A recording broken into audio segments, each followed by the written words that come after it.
तो सभी स्वागत है आप सभी का हमारे इस खूबसूरत से चैनल एक्सपर्ट्स ऑर्बिट में। आज हम क्लास 11th केमिस्ट्री के इंपॉर्टेंट टॉपिक्स कवर करने वाले हैं जो सीधे सीधे कई बार एग्जाम में पूछ लिए जाते हैं। अगर आप लोगों को फिजिक्स के इंपॉर्टेंट टॉपिक्स जानने हैं तो उसका लिंक डिस्क्रिप्शन में दे दिया है, आप वहां पे जाके वो वाली वीडियो देख सकते हैं। तो अब हम इसमें बेसिकली क्लास 11th केमिस्ट्री के इंपॉर्टेंट टॉपिक्स देखेंगे और आगे फर्दर एग्जाम्स के लिए और इंपॉर्टेंट वीडियोस चैनल पे अपलोड होती रहेंगी। So make sure you subscribe to the channel and hit the bell icon. तो चलिए अब स्टार्ट करते हैं और अब देखते हैं कि some basic concepts of chemistry. So some basic concepts of chemistry जो हमारा बेसिक सा चैप्टर है जहां पे हमने केमिस्ट्री के बेसिक्स चीजों के बारे में सीखा, जहां से ज्यादातर इंपॉर्टेंट क्वेश्चन जो है वो आते हैं, लेकिन वो आते हैं लिमिटिंग रिएजेंट। अच्छा, एक चीज और कि इस बोर्ड पे आप लोगों को जहां पे भी ब्लू मार्कर से लिखा हुआ दिख रहा है वो मोस्ट इंपॉर्टेंट टॉपिक्स है, उन्हें छोड़ना आप लोग अफोर्ड नहीं कर सकते। समझ गए ना?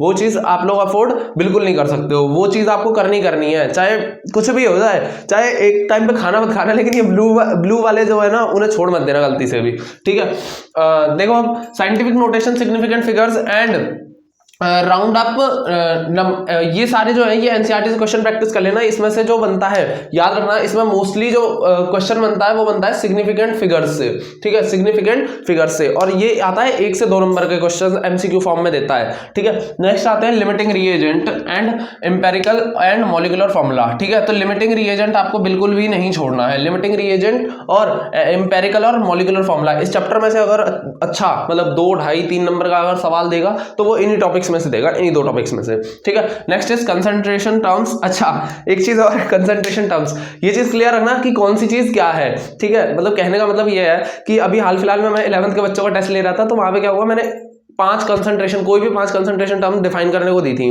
अपनी मर्जी से उन्हें। तो क्या हुआ कि उन्हें पता ही नहीं था कि एक्चुअल में कंसंट्रेशन टर्म्स होती क्या है। मैंने पढ़ाया था, ठीक है, वही नॉर्मेलिटी, मोलैरिटी, वो सब, मोल फ्रैक्शन वगैरह वगैरह उन्हें सब पढ़ाया था, ठीक है। लेकिन उन्हें ये नहीं पता था कि उन सबको ही क्या बोलते हैं, कंसंट्रेशन टर्म्स बोलते हैं। तो आप लोग इस चीज पर कंफ्यूज मत होना, ठीक है, क्लियर रखना कि क्या चीज होती है। फिर मैंने जब बाद में पूरा टेस्ट चेक किया तो मैंने उसमें मतलब 0 नंबर दिए, क्योंकि कंसंट्रेशन टर्म्स उन्हें किसी को नहीं पता थी। फिर उन्होंने पूछा कि ये कंसंट्रेशन टर्म होती क्या है, तब मैंने उन्हें बताया कि मोलैरिटी, नॉर्मेलिटी, ये सब लिख रही थी। तो वो ये कह रहे कि ये तो हमें आता था, हमारे तो इसमें फुल मार्क्स आते। तो ये चीज याद रखना कि आप लोग इन टॉपिक्स में किसी में भी कंफ्यूज मत होना कि कंसंट्रेशन टर्म्स क्या होती है। कोई ऐसा डब्बा तो नहीं है यहाँ पे, समझ गए ना?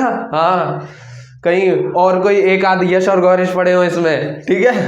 और हाँ, स्पेशली एक और स्पेशल टॉपर भी थे उसमें, प्रिंस राम के, ठीक है। अभी ध्यान दो कंसंट्रेशन टर्म्स। तो कंसंट्रेशन टर्म्स जो होते हैं याद रखना, इसमें से क्या आते हैं, वही नॉर्मेलिटी, ठीक है, मोलैरिटी वगैरह, तो वो सारे कॉन्सेप्ट्स जो है वो क्लियर रखना। Next is periodic classification. Periodic classification जो है, पीरियोडिक क्लासिफिकेशन में अगर पूछता है तो वो आईयूपीएससी नेमिंग पूछता है, ठीक है। आईयूपीएससी नेमिंग मतलब है आईयूपीएससी के जो नेम्स वगैरह होते हैं वो पूछेगा किसी एलिमेंट्स वगैरह के, ठीक है। Next is trend in properties के जो ट्रेंड्स दिए हुए हैं वो चीज पूछ लेगा, ठीक है। Next is ionization energy, electron gain, enthalpy and isoelectronic species वगैरह, ये सारे जो हैं ये इंपॉर्टेंट टॉपिक्स हैं, ठीक है, ये याद रख लेना। अगेन मैं बार बार कह रहा हूं कि जो ब्लू मार्कर से ये है इनको गलती से भी मिस मत करना, ठीक है। नेक्स्ट आते हैं रिडॉक्स रिएक्शंस पे। तो रिडॉक्स रिएक्शन में जो सवाल बनता है that is finding oxidation number और बैलेंसिंग रिडॉक्स रिएक्शंस से, बस इसके अलावा रिडॉक्स रिएक्शन में कुछ खास है नहीं है, ठीक है। नेक्स्ट आते हैं स्ट्रक्चर ऑफ एटम पे। स्ट्रक्चर ऑफ एटम में क्या होता है, प्लैंक्स क्वांटम थ्योरी, याद रखना। प्लैंक्स क्वांटम थ्योरी में प्लैंक्स क्वांटम थ्योरी इंपॉर्टेंट है, डिसेंट है, ठीक है, वहां से सवाल आता है 1 से 2 नंबर का कई बार। नेक्स्ट आते हैं बोहर मॉडल पे। बोहर मॉडल से सबसे ज्यादा सवाल बनते हैं, डी ब्रोगली हाइपोथेसिस से बनते हैं, एंड लास्ट वन इज हीजन अनसर्टेनिटी प्रिंसिपल, पता है ना हीजन अनसर्टेनिटी प्रिंसिपल, ठीक है। Next is quantum number. Quantum number को भी बिल्कुल मत छोड़ना, क्वांटम नंबर से तो सवाल आएगा ही आएगा, ठीक है। तो ये तो 3 है इंपॉर्टेंट। नेक्स्ट आते हैं केमिकल बॉन्डिंग पे। केमिकल बॉन्डिंग में लुईस डॉट स्ट्रक्चर वगैरह पूछ लेता है किसी चीज का। नेक्स्ट इज फॉर्मल चार्ज या डाइपोल मूवमेंट। डाइपोल मूवमेंट याद रखना, डाइपोल मूवमेंट इंपॉर्टेंट है, ठीक है, डाइपोल मूवमेंट पूछ लेता है। Next is valence bond theory, VSEPR theory and molecular orbital theory, ठीक है। ये तीनों भी इंपॉर्टेंट थ्योरीज है, इनको भी आप लोग स्किप करना अफोर्ड नहीं कर सकते हो। अगेन मैं बार बार कह रहा हूं कि ब्लू वालों को बिल्कुल मत छोड़ना, ठीक है। सो चलिए गाइस, अब आते हैं थर्मोडायनेमिक्स और इक्विलिब्रियम की तरफ। सो थर्मोडायनेमिक्स में जो इंपॉर्टेंट है that is enthalpy of formation, ठीक है। एंथैल्पी ऑफ फॉर्मेशन देख लेना, इंपॉर्टेंट है। नेक्स्ट इज कैलोमेट्री से कैलोरीमेट्री, सबसे पहले याद रखना कि एंथैल्पी ऑफ फॉर्मेशन से न्यूमेरिकल आने के चांसेस बहुत ज्यादा होते हैं, तो ठीक है, तो एंथैल्पी ऑफ फॉर्मेशन देख लेना। नेक्स्ट इज कैलोरीमेट्री से भी न्यूमेरिकल्स आते हैं, ठीक है, सवाल अच्छे बनते हैं, ठीक है, तो ध्यान रखना थर्मोडायनेमिक्स में जो इंपॉर्टेंट है ना वो सवाल वगैरह पे ही है ज्यादा, ठीक है। Next is extensive and intensive property, इसको छोड़ना भी अफोर्ड मत करना, ठीक है, एक आध 1.5-2 नंबर का सवाल बन जाता है आराम से। नेक्स्ट इज बॉर्न-हेबर साइकिल, ये भी पढ़ लेना। And last is one is Mayer's formula, Mayer's formula पे भी सवाल बनता है, जो डेल्टा एच वाला फार्मूला है, ठीक है, तो वो वाला फार्मूला अच्छे तरीके से कर लेना। नेक्स्ट इज अब आते हैं इक्विलिब्रियम पे। सो इक्विलिब्रियम क्या है? इक्विलिब्रियम में मेनली 2 पार्ट्स होते हैं, ठीक है, हम सब जानते हैं, केमिकल इक्विलिब्रियम और आयनिक इक्विलिब्रियम। तो ज्यादातर याद रखना कि सवाल जो ज्यादातर आते हैं, ठीक है, मोस्टली जो इक्विलिब्रियम में से आता है that is from chemical equilibrium. Ionic equilibrium से सवाल बनते हैं लेकिन एग्जाम में बहुत कम देता है उसमें से, ठीक है, देता है, मैं ये नहीं बोल रहा देता नहीं है, देता है, बट केमिकल इक्विलिब्रियम जो है वो as consider to ionic equilibrium ज्यादा इंपॉर्टेंट है, ठीक है। तो इसमें सबसे पहले ली चैटलियर प्रिंसिपल देख लेना, ठीक है।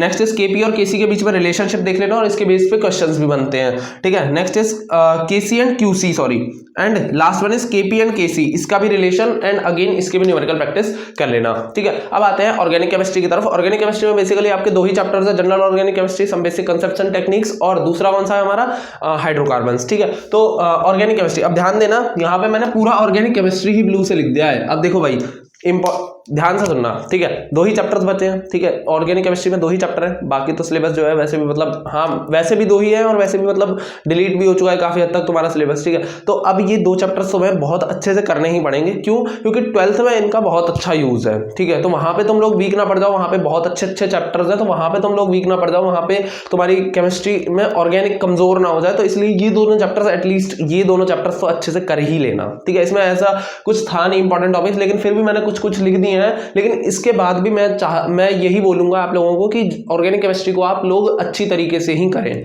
ठीक है। तो इसमें क्या है, सबसे पहले नोमेनक्लेचर, ठीक है, नोमेनक्लेचर आप लोगों को बहुत अच्छी तरीके से आना चाहिए इसका। Next is isomerism and the second one is attacking reagents, ठीक है, अटैकिंग रिएजेंट्स वो इलेक्ट्रोफाइल और न्यूक्लियोफाइल वगैरह, ठीक है। And the last second one is types of effect. इस टाइप्स ऑफ इफेक्ट में बहुत सारे हैं, ठीक है, एक इंडक्टिव इफेक्ट है, ठीक है, एक हाइपर कंजुगेशन है, एक इलेक्ट्रोमेरिक है, तो ऐसे करके जो इफेक्ट्स है इसके टाइप्स ऑफ इफेक्ट्स में वो पढ़ लेना, ठीक है। And next one is reaction intermediates, ठीक है, जो रिएक्शन इंटरमीडिएट फॉर्म होते हैं उसके बारे में पढ़ लेना, ठीक है। सो बच्चों ध्यान रखना है यहाँ पे कि ये जो थे ये सिर्फ इंपॉर्टेंट टॉपिक्स थे, ठीक है, ये नहीं है कि सिर्फ यही पढ़ोगे तो यही आएंगे, इसके अलावा भी अपनी तरफ से प्रैक्टिस करते रहना, लेकिन ये जो थे ये मोस्टली ज्यादा मतलब यहाँ सवाल कवर अप होते हैं, ठीक है, तो इनको तो अच्छे से पढ़ ही लेना और याद से ब्लू मार्कर वाले बिल्कुल भी लेफ्ट नहीं करने हैं, ठीक है। सो पढ़ाई करते रहो। और एक बात और कि लास्ट का टाइम चल रहा है, ठीक है, लास्ट के 1-1.5 महीने बचे हैं, तो फिर से वही बात बोलूंगा कि बिल्कुल भी इस टाइम पे टाइम वेस्ट करना छोड़ दो, डिस्ट्रैक्शन सब साइड में फेंक दो। याद रखना कि पूरे साल में आप लोगों ने कुछ नहीं, अगर कुछ बच्चे ऐसे भी होंगे जिन्होंने पूरे साल में कुछ नहीं पढ़ा हुआ, ये उनके लिए बोल रहा हूँ मैं, टॉपर्स के लिए नहीं बोल रहा। हाँ टॉपर्स तो होते हैं वो कवर अप करते ही रहते हैं, लेकिन जो कुछ बच्चे हैं जो मीडियोकर होते हैं या फिर एवरेज या बिलो एवरेज होते हैं, ठीक है, तो उनके लिए याद रखना कि ये लास्ट का 1-1.5-2 महीना है, इसमें अच्छे से मेहनत कर लो। पूरे साल तो आप वैसे भी मस्ती काट के आए हो, तो जो आपके आसपास वाले जो लोग हैं जो तुम्हें ताने मार रहे हैं कि भाई ये बंदा पूरे साल कुछ नहीं किया तो ये फाइनल्स में भी डाउन ही रहेगा, तो लास्ट के 1-1.5 महीना दिखा दो यार उन्हें भी, यार एक बार उन्हें भी चांस ले लो कि लो भाई मैं तो पूरे साल मौज काटी और उसके बाद भी मैंने इतना अच्छा रिजल्ट दिया है, ठीक है। सो अगर इसके लिए भी आप लोगों को स्ट्रेटेजी वगैरह चाहिए तो उसके लिए भी मैंने वीडियो पहले से अपलोड कर रखा है, तो उसका लिंक डिस्क्रिप्शन में डाल दूंगा, और ये जो इंपॉर्टेंट टॉपिक्स है इनका लिंक भी आपको डिस्क्रिप्शन में प्रोवाइड कर दिया जाएगा। सो पढ़ाई करते रहे, मिलते हैं नेक्स्ट वीडियो में, तब तक के लिए ऑल द वेरी बेस्ट।